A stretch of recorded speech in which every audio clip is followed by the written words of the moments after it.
Κυρίες και κύριοι συνάδελφοι, ο προϋπολογισμός που συζητάμε αναμφισβήτητα έχει μία αναφορά και έχει μία επαφή, όσο και μία δέσμευση από το μνημόνιο και το αναθεωρημένο μνημόνιο. Όμως, απευθυνόμενος σε όλους σας ερωτώ, δέχεστε να αναθεωρείτε το μνημόνιο κατά την βούληση του εκάστοτε Υπουργού Οικονομίας και Οικονομικών? Δέχεστε ο Υπουργός Οικονομικών, όποιος κι αν είναι, να αναθεωρεί το μνημόνιο με μια γενική εξουσιοδότηση που γνωρίζετε με ποιον τρόπο υπήρξε, να δεσμεύει προς κάθε κατεύθυνση αυτόν τον τόπο και την ελληνική οικονομία? Νομίζω ότι κανένας συνάδελφος, κανένας βουλευτής δεν πρέπει να δεχθεί ότι είναι δυνατόν, και ιδιαίτερα σε τόσο κρίσιμα ζητήματα, να υποκαθίσταται η Βουλή, να υποκαθίσταται η εθνική αντιπροσωπεία από την βούληση του Υπουργού Οικονομικών και προφανώς από την βούληση της κυβέρνησης. Είναι απαράδεκτο και οφείλει η κυβέρνηση να αποσύρει τη συγκεκριμένη ρύθμιση, έτσι ώστε κάθε φορά να μπορεί η Βουλή να αποφασίζει εκείνα που κατά την κρίση της εξυπηρετούν και διευκολύνουν το συμφέρον αυτής της χώρας, αλλά και τις διαδικασίες αντιμετώπισης της κρίσης. Μία ακόμη επισήμανση. Άκουσα λίγο πριν τον εκπρόσωπο της Νέας Δημοκρατίας να αναφέρεται στην ανάγκη αναθεώρησης του συντάγματος. Και σας ερωτώ, η κατάσταση στην οποία βρίσκεται σήμερα η χώρα είναι θεσμικό πρόβλημα? Προφανώς όχι, είναι πολιτικό πρόβλημα. Η αναθεώρηση του συντάγματος είναι εκείνη η οποία θα λύσει τα ζητήματα τα οποία προσδιορίζουν την πολιτική ουσία της πορείας αυτού του τόπου, μια πορεία που έχει συναντηθεί με τα αδιέξοδα.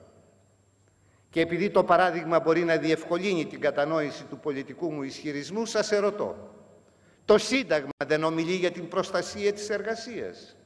Έρχεται όμως η κυβέρνηση και αποσαρθρώνει τα εργασιακά δικαιώματα και χτυπάει στην καρδιά τα συλλογικά εργασιακά κοινωνικά δικαιώματα.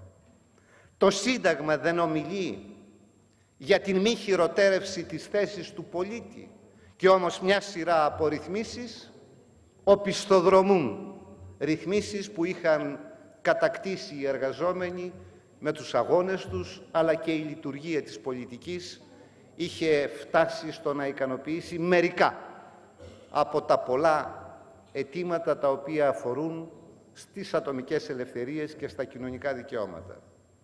Και σπέβδω να σας πω ότι οφείλουμε να φυλαχθούμε από μία αναθεώρηση η οποία θα θέλει να προσαρμόσει στο αναθεωρημένο Σύνταγμα οικονομικές πολιτικές που έχουν σχέση με την συνταγματοποίηση μιας πολιτικής η οποία κατέγραψε τα όρια της, διέτρεξε την τροχιά της και είναι η μεγάλη υπεύθυνη για την οικονομική κρίση η οποία παρήχθη.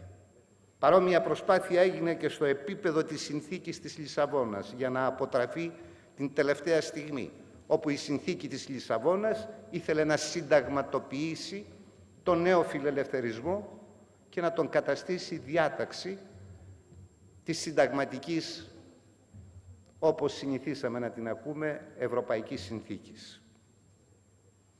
Βεβαίως το πρόβλημα της χώρας είναι και θεσμικό, αλλά εξαρτάται ποιοι θεσμοί θα προωθηθούν. Εξαρτάται αν οι θεσμοί θα μετακινούν την πολιτική ζωή σε ένα επίπεδο μεγαλύτερης και ουσιαστικότερης δημοκρατίας και δεν θα τροφοδοτούν τον συγκεντρωτισμό της εκάστοτε εκτελεστικής εξουσίας, η οποία στην κυριολεξία έχει οδηγήσει σε ασφυξία το κατεξοχήν όργανο της λαϊκής κυριαρχίας που είναι η Βουλή των Ελλήνων, οι αντιπρόσωποι των Ελλήνων πολιτών. Κυρίες και κύριοι συνάδελφοι, έχουμε μια κατακόρυφη πτώση της ανταγωνιστικότητας της ελληνικής οικονομίας. Κάποιοι απολογητές του συστήματος διαπλοκής και διαφθοράς θα σπεύσουν πρόθυμα να ενοχοποιήσουν τους δήθεν, έτσι τους αποκαλούν, τεμπέληδες εργαζόμενους και τα υψηλά μεροκάματά τους, τα οποία θέλουν να περικόψουν και περικόπτονται. Δεν υπάρχει αναλυθέστερο από αυτό. Οι παράγοντες αυτοί εξηγούν μόνο το 4% του ελλείμματος της ανταγωνιστικότητας της ελληνικής οικονομίας. Η κρατική γραφειοκρατία και η διαφθορά ευθύνονται για το 41,2% του ελλείμματος ανταγωνιστικότητας της ελληνικής οικονομίας.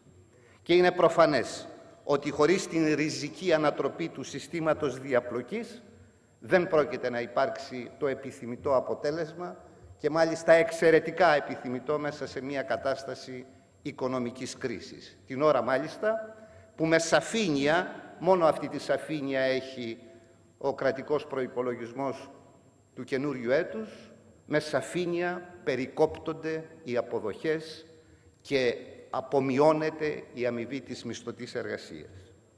Κυρίες και κύριοι συνάδελφοι, όταν η ανεργία καλπάζει και το 15% των ανέργων από τη νέα χρονιά θα αποτελεί το όριο, όταν το όριο και από εκεί και πάνω βλέπουμε, την ανοχή σας για λίγο κύριε Πρόεδρε, όταν τα εισοδήματα των μισθωτών υφίστανται τις δραματικές συμπιέσεις, όταν πάνω από το 25% των πολιτών ζει κάτω από τα όρια της φτώχειας, τότε η στοιχειώδης μέριμνα δεν μπορεί να είναι άλλη από την προώθηση συγκεκριμένων ρυθμίσεων πρωταρχικής προστασίας για τους εργαζόμενους και τους πληττόμενους.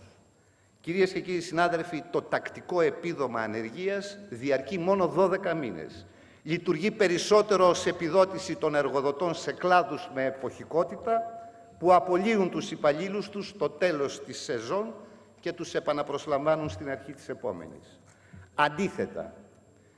Αντίθετα κύριοι Υπουργοί, για τους μακροχρόνια ανέργους υπάρχει μόνο ένα επίδομα 200 ευρώ για άλλους 12 μήνες που χορηγείται με εξαιρετικά αυστηρά κριτήρια και εισπράτεται, ακούστε, από 733 άτομα, είναι στοιχεία του έτους 2008, δηλαδή από το 0,5 ακριβώς των μακροχρόνια ανέργων.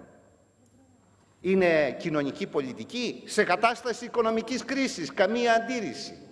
Αλλά όταν η παραοικονομία κατέχει το 30% και η διαφθορά εξακολουθεί καλά να κρατεί με το 10 έως 12% του ΑΕΠ, τότε δικαιούται ο κάθε πολίτης να διαμαρτύρεται, πολύ δε περισσότερο κυρίες και κύριοι συνάδελφοι, όταν εξακολουθεί αυτό το πελατειακό κράτος που έβαινε παράλληλα με το πολιτικό στερεότυπο του δικομματισμού και αυτό να κυριαρχεί και να υπάρχει στέρηση εσόδων και να υπάρχουν φοροαπαλλαγές και να υπάρχει φοροδιαφυγή και το εύκολο θύμα, εκείνος που καλείται να πληρώσει, ο οικονομικά ανίσχυρος που δέχεται στις πλάτες του έμεσους φόρους, αυξημένο ΦΠΑ, με μία νεκρωμένη αγορά, αλλά ο εργαζόμενος, ο οικονομικά ασθενής είναι το εύκολο θύμα.